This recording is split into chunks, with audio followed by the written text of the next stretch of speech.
Bah alors Diego, ça a été ton week-end? T'es Ah parti un ouais. peu là, non? Ouais, c'était super bien. Je suis allé à Lyon, je passais le week-end là-bas. T'avais une super ambiance. Bah, c'est très historique, il Ah paraît. ouais, hein, ils sont fans d'histoire. Mais d'ailleurs, il y avait une reconstitution historique dans la ville. Ah ouais? Ouais. C'était très stylé, les costumes, les saluts et tout. Quelle toute période l'époque. un peu 39-45. Ouais. Plutôt 39 que 45 d'ailleurs. Ouais, ça m'étonne pas, Ouais. c'est leur genre, ouais. Je les reconnais bien là.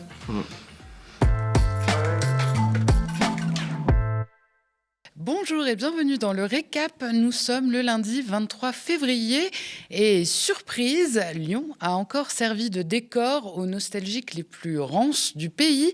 Samedi, une semaine tout juste après la mort du militant néofasciste Quentin Derenque, l'extrême droite a organisé une marche blanche. Alors, même très très blanche la marche, et bien dégagée derrière les oreilles, si vous voyez ce que je veux dire. Faut dire que tout ce que la France et parfois même l'Europe compte de nationalistes et autres nervis d'extrême droite s'était donné rendez-vous place Jean Jaurès à Lyon, samedi après-midi. Alors, est-ce qu'on peut juste s'attarder 2 secondes là-dessus ou pas? La place Jean Jaurès, il n'y avait pas d'autre place à Lyon pour rassembler des fachos que sur celle qui porte le nom d'une figure historique de la gauche, assassinée par un nationaliste. Je sais pas, il n'y avait pas la place Goebbels, à tout hasard, à Lyon. La mairie devrait y penser, parce que ça choquerait personne, vu l'ambiance là-bas. D'ailleurs, ce qui choque personne non plus, c'est qu'on rende hommage à un militant néofasciste, on le répète, sur le fronton de la région, parce que depuis samedi, la photo de Quentin Derenque, modifiée par IA, et sans bras donc, s'étale sur la façade de l'hôtel de région, juste à côté des anneaux olympiques. C'est original. Alors ça, c'était une demande de Jean-Michel Aulas, l'ex-président de l'Olympique lyonnais et désormais candidat de droite à la mairie, et qui a été satisfaite par Fabrice Pankouk, le président de la région, et son conseiller spécial, Laurent Wauquiez. Et après ça, ils nous diront encore qu'ils se réclament du gaullisme. Bref, revenons à cette histoire de marche blanche.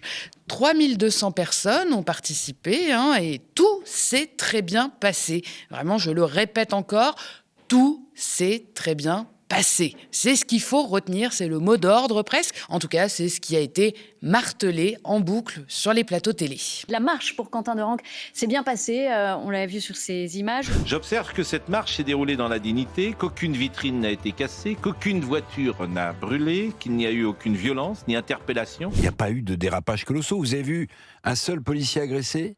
Non. Vous avez vu une seule vitrine cassée ? Non. Vous avez entendu beaucoup de vociférations, de mouvements de foule ? Non. Bon, alors d'accord, ok, quand on y regarde un peu plus près, il y a peut-être eu quelques saluts nazis ou autres slogans racistes et homophobes à l'occasion. Mais c'est pas ça qu'il faut retenir. Tout s'est très bien passé, France Info. La marche pour Quentin Derenque s'est bien passée, on l'a vu sur ces images. Laurent Nunez a-t-il eu raison de respecter la liberté de manifester ?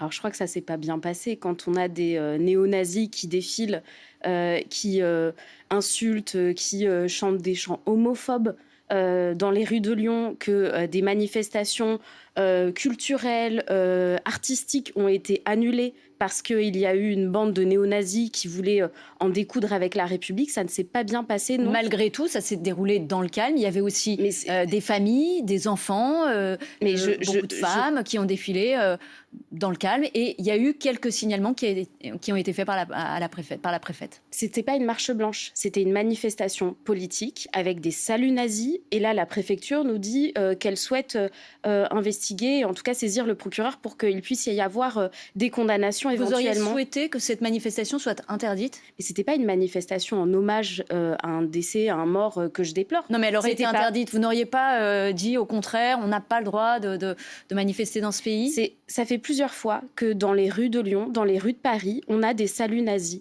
En Italie, on vient rendre hommage à Mussolini avec des saluts nazis. Moi, je ne sais pas à quel moment est-ce que les responsables de ce gouvernement ne vont pas se sentir à un moment donné un peu pris d'effroi de ce qui est en train de se dérouler dans tous les pays européens. Alors c'était un peu lourdingue de poser 3 fois la même question. Alors la journaliste Brigitte Boucher, elle change un peu de braquet au bout d'un moment et elle prend de la hauteur avec enfin une vraie question de fond. On écoute. Par rapport à ce qui s'est passé ces derniers jours, on a le sentiment que quand il y a l'ultra-droite qui défile, c'est calme.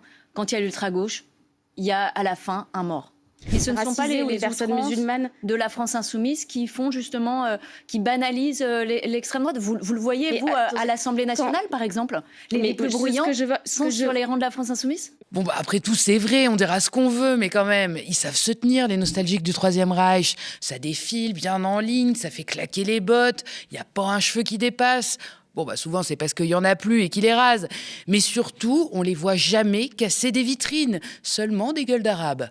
Et bah alors ça, voilà, ça fait la différence. Alors que ces sales gauchistes là, qui s'en prennent toujours aux abribus, et bah c'est de la mauvaise graine. Voilà, tout ça parce qu'ils sont pas contents de travailler 2 ans de plus. Non mais franchement, bon, vous avez compris l'idée. Des saluts nazis et des slogans racistes, et bah c'est toujours moins inquiétant pour un journaliste qu'un cortège pour la retraite. Voilà. Alors juste pour la petite histoire, faut que vous sachiez, la journaliste en question sur France Info, c'est la belle-sœur de Valérie Pécresse. Voilà. C'est vrai qu'il y a quand même un petit air de famille quand on y regarde bien, mais bon. Bon, si les journalistes du service public n'ont pas semblé particulièrement scandalisés, la préfecture, elle, a tout de même pris bonne note des débordements. Et mieux même, elle a carrément annoncé que tous les gestes et propos répréhensibles seront signalés au procureur de la République sur ordre du ministre de l'Intérieur. Attention, ça ne rigole pas. Et pourtant, c'est pas faute pour les organisateurs d'avoir donné des consignes claires avant le grand spectacle. Il y avait même des petits dessins sur le papier, donc c'était quand même plutôt simple. Et même comme ça, c'était encore trop compliqué à suivre pour les bas du front. Attendez, bougez pas, je vous en fais la lecture. Alors, bon, blablabla, l'hommage à Quentin ce week-end est un moment important. Nous serons observés par les autorités, les médias, les caméras. Ça fait très peur, les caméras. Avant, pendant et après l'hommage, l'objectif est clair, être irréprochable et incarner la droiture de notre camp. Nous serons observés, au cas où on n'ait pas compris la ligne d'avant. Soyons dignes pour Quentin et sa famille. Bon, optez pour une tenue simple et sobre, évitez les logos ou symboles liés à des groupes ou organisations du milieu. Pas de symboles polémiques ou mal interprétables. Ça doit être pour ça qu'ils ont mis un chrisme sur une de leurs banderoles. Adieu pour Quentin. Alors un chrisme, pour ceux qui ne savent pas, c'est la nouvelle croix celtique. Si vous n'êtes pas trop dans les tendances graphiques de l'extrême droite intégriste et identitaire, c'est ça la nouveauté. Voilà, je vous le dis. C'est à ça qu'on les reconnaît. Alors on continue. Si vous avez des tatouages à connotation politique, pensez à les couvrir. Alors oui, alors ça, on le dira jamais assez, mais gardez vos croix bouddhistes détournées et autres symboles chrétiens à connotation douteuse sur des parties du corps que vous pouvez cacher facilement, parce que ce week-end, même le correspondant BFM a repéré un type avec des demi-croix gammées sur la tronche. Voilà. Et c'est une merveilleuse transition pour le dernier point vestimentaire, à savoir pas de cagoule, mais cache-cou toléré, d'où la demi-croix, mais privilégier quand même un masque chirurgical. Voilà. Et donc après, on avait le droit aux consignes relatives au comportement. Ignorer toute provocation, ne répondez pas aux journalistes. Oui, il ne faudrait pas risquer de dire des conneries. Et puis, éventuellement, vous pouvez aussi les empêcher de faire leur travail et de filmer, ce qui a été fait avec notamment des parapluies. On continue. Aucun affrontement, aucune gogolerie. Bon, là, je crois que ça se passe de commentaires. Et puis, après, on termine sur des forces de l'ordre seront présentes, restez calmes et disciplinés. Pas de bar, restez dignes et sobres en public pour tout le week-end. Voilà, à la diète. Et puis enfin, évitez de rester seul ou en petit groupe pour éviter toute agression antifa. Bon, vous noterez que l'orga est quand même béton dans cette affaire.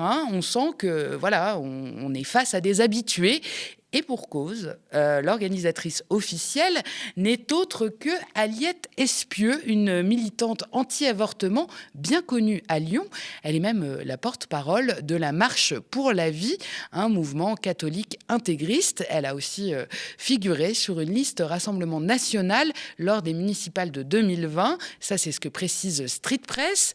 Et puis surtout, elle est l'heureuse épouse d'un leader néo-nazi local. Voilà, Elliot Bertin. Alors lui, rien qu'entre 2018 et 2023, Street Press dénombre son implication dans au moins 8 agressions violentes En novembre 2023, il fait irruption, par exemple, dans un local associatif où se tenait une conférence sur la Palestine. Accompagné d'une quarantaine de ses petits copains et armés de bâtons, ils font quand même 6 blessés dans l'Assemblée. 1 an plus tard, cette affaire lui vaut quand même un passage en détention provisoire pour association de malfaiteurs. Il sort de prison en mai dernier et n'a à ce jour pas encore été condamné dans ce dossier. Quelques mois plus tard, son collectif Lyon Populaire est dissous par le gouvernement pour la bagatelle d'apologie de la collaboration avec le nazisme et provocation à la haine, à la violence et à la discrimination envers les étrangers. Rien de bien dissuasif, puisque le collectif renaît aussitôt sous le nom de Audace Lyon, qui comptait, selon Mediapart, Quentin Derenque dans ses rangs. Eh ben voilà, la boucle est bouclée. Et puis d'ailleurs, le groupe de néo-nazis lui a rendu un hommage sur sa page Instagram avec ce commentaire légèrement glaçant. C'est à nous seuls qu'il incombe de faire en sorte que notre camarade ne soit pas mort en vain.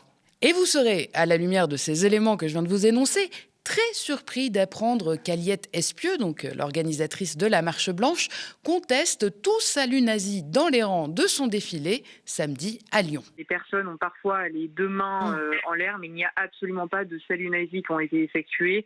Rassurez-vous. À 2 doigts de nous dire que les copains de son mari avaient juste des crampes dans le bras. Non, vraiment, tout s'est très bien passé pour l'extrême droite, qui continue de capitaliser sur la mort de Quentin Derenque pour s'imposer dans le paysage politique. Et ça ne risque pas de s'arrêter tant que ceux qui devraient tenir la ligne face à ces idéologies puantes se retrouvent criminalisés ou lâchés de toutes parts. Avec ce genre d'attitude, c'est littéralement le tapis rouge qu'on déroule au fascisme et les bottes qu'on lui cire. Dans ce contexte, évidemment, l'antifascisme n'est pas une option, il est plus que jamais indispensable. La honte, c'est juste une honte, une marche de façon en fait, une marche de putain de racisme. Qu'est-ce qu'il y a Je parle, qu'est-ce qu'il y a? Je peux te mettre devant moi, ça va rien changer. Vous êtes des sales fachos, des sales putains de racistes de merde en fait. C'est tout. Des sales putains de fachos en fait. Et je marche, je suis en France, c'est mon pays. Il y a quoi? Qu'est-ce qu'il y a? T'es pas content, c'est pareil. Et on fait une petite pause avant de continuer avec le reste de l'actualité. Si vous aimez le récap et que vous avez envie qu'on discute un peu ensemble, de connaître les coulisses de l'émission, ou même, pourquoi pas, de choisir et de proposer des sujets, je vous attends sur le canal de discussion Instagram. Le lien pour le rejoindre est dans la barre d'infos. Et d'ailleurs, sans vous, pas de récap, mais pas de médias non plus. Depuis plus de 8 ans, vous le savez, notre chaîne télé tient bon en indé, dans un paysage audiovisuel toujours plus concentré et réactionnaire. Chaque jour, nos plus de 25 travailleurs et travailleuses mènent la bataille de l'info. Mais pour tenir, nous avons besoin de vous. Notre antenne, notre histoire, c'est vous qui la faites vivre. Alors aidez-nous à continuer à vous informer. Abonnez-vous aux médias ou faites un don défiscalisé. Toutes les infos sont sur notre site internet. Et depuis quelques jours, grande nouvelle, en plus de Free, Molotov, YouTube ou notre site, retrouvez nos programmes également sur la télé d'Orange, canal 235. Après être sorti de prison, Nicolas Sarkozy va-t-il réussir à faire sauter son bracelet électronique ? L'ex-président condamné définitivement dans les affaires dites Big Malion et celles des écoutes espère désormais faire fusionner ses peines. Sa requête a été examinée ce lundi 23 février par la 32e chambre correctionnelle du tribunal de Paris. Nicolas Sarkozy sera fixé sur son sort le 9 mars prochain. Et le 16 mars prochain, l'ancien chef de l'État comparaîtra de nouveau devant la justice, cette fois en appel dans l'affaire du financement libyen de sa campagne présidentielle de 2007. En première instance, on le rappelle, Nicolas Sarkozy avait été condamné à 5 ans de prison ferme pour association de malfaiteurs. On en reparlera donc le mois prochain. Autocensure d'établissements scolaires, modification de programmes, restrictions législatives, baisse de subventions. Ce lundi 23 février, le planning familial publie un rapport intitulé « L'offensive contre l'éducation complète à la sexualité ». L'étude, basée sur 6 pays européens, met en évidence un large écart entre les cadres législatifs affichés et la réalité du terrain. Partout, les mêmes fragilités apparaissent, notamment le sous-financement ou la pression de groupes d'opposition conservateurs. En France, par exemple, si l'éducation à la vie sexuelle et affective est obligatoire depuis 2001, l'étude révèle que seulement 15 à 20% des élèves en bénéficient réellement. Le premier programme scolaire consacré à ce sujet n'est d'ailleurs entré en vigueur qu'à la rentrée 2025. L'État a même été condamné en décembre dernier à payer 1 euro symbolique pour avoir tardé à organiser ces séances. En conclusion, le rapport formule également une vingtaine de recommandations à mettre en place pour parer ces offensives.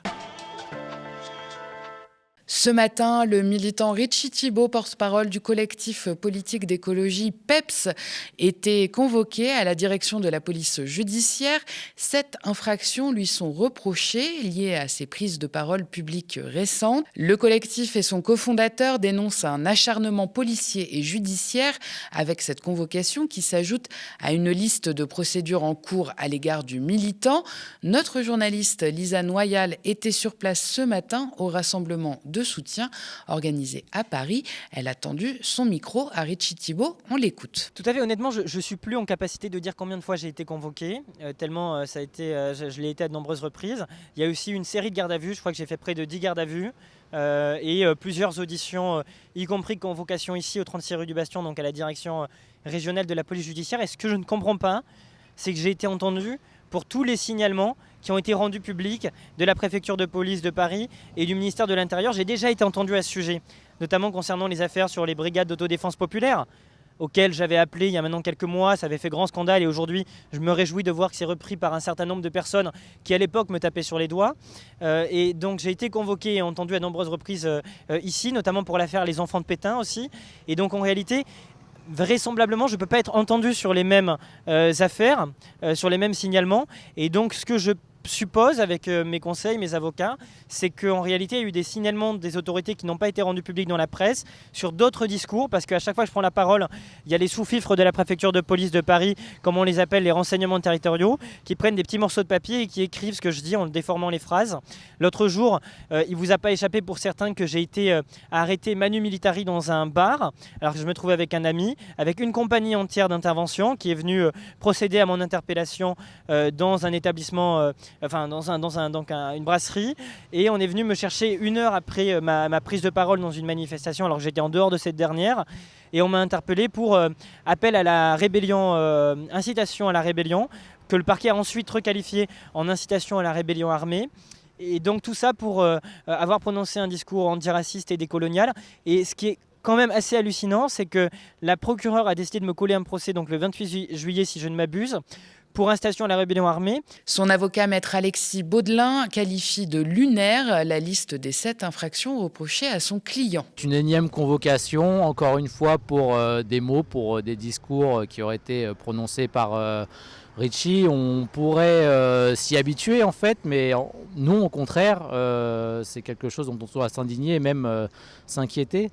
Oui, Richie a à ce stade 3 procès pour des prises de parole en public, et on a appris donc la semaine dernière qu'il était à nouveau convoqué aujourd'hui devant la police judiciaire pour toute une série d'autres discours. Donc on ne sait pas encore exactement quels sont précisément les faits reprochés, les propos reprochés. Donc c'est ce qu'on va découvrir aujourd'hui. Mais je pense que d'un autre côté, on y va aussi d'une façon un peu sereine, dans le sens où on est armé contre ça. On sera prêt quoi qu'il arrive, et ça sera toujours la liberté d'expression qui devra primer. On voudrait reprocher toute une série de choses, toute une série d'infractions à Richie. Encore une fois, c'est une liste d'infractions pour des propos. C'est une liste à la Prévert qui a été faite. On verra bien à ce stade, même à ce stade de la convocation, on ne sait pas précisément quels sont les propos qui seraient incriminés. Donc on va découvrir tout ça aujourd'hui. Mais bon, c'est toujours dans la surenchère, c'est toujours dans la disproportion avec cet État, avec ce gouvernement à l'égard de Ricci, à croire que ce serait l'ennemi public numéro 1, une grande menace pour notre République. Évidemment, on en reparle dans nos prochaines émissions. El Mancho, le baron de la drogue mexicain et chef du cartel de Jalisco Nueva Generación, a été tué hier lors d'une opération militaire, a annoncé l'armée mexicaine dans un communiqué. Figure centrale du narcotrafic international, Oseguera Cervantes était l'un des narcotrafiquants les plus recherchés par le Mexique et les États-Unis. Washington offrait d'ailleurs jusqu'à 15 millions de dollars pour toute information menant à sa capture. Depuis l'annonce de sa mort, une vague de violence secoue le pays. Des hommes armés ont bloqué plusieurs routes, incendié des commerces et des voitures dans différents États. Les cours en présentiel à l'école ont été suspendus dans au moins 8 des 32 États mexicains. Le pouvoir judiciaire a autorisé les juges à maintenir les tribunaux fermés lorsqu'ils estiment nécessaire. Nous devons rester informés et calmes, a déclaré la présidente mexicaine Claudia Sheinbaum sur son compte X. De son côté, la France a appelé ses concitoyens présents dans plusieurs zones du Mexique à se mettre à l'abri et à limiter tout déplacement non essentiel. Des opérations de sécurité sont en cours dans l'État du Jalisco. Il est demandé aux ressortissants français, résidents ou de passage, se trouvant dans cet État, de faire preuve de la plus grande prudence et de rester confinés pendant la durée de ces opérations, indique le ministère des Affaires étrangères sur son site internet. L'armée a finalement déployé en retour 2500 soldats dans tout l'ouest du Mexique. Merci d'avoir regardé cette nouvelle édition du Récap. N'hésitez pas à nous laisser vos impressions en commentaire si vous nous regardez sur YouTube ou via email si vous nous regardez à la télé. Pour nous soutenir, n'oubliez pas de vous abonner aux médias ou de faire un don défiscalisable sur notre site internet. Vous pouvez aussi, et ça ne coûte rien, parler de nous autour de vous, nous suivre et nous partager sur les réseaux sociaux. Et pour retrouver l'ensemble de nos programmes, direction Free, canal 165, Orange, canal 235, mais également Molotov et notre site internet, ainsi que nos 2 chaînes YouTube, Le Média et Le Média 24/7. Très bonne soirée sur Le Média.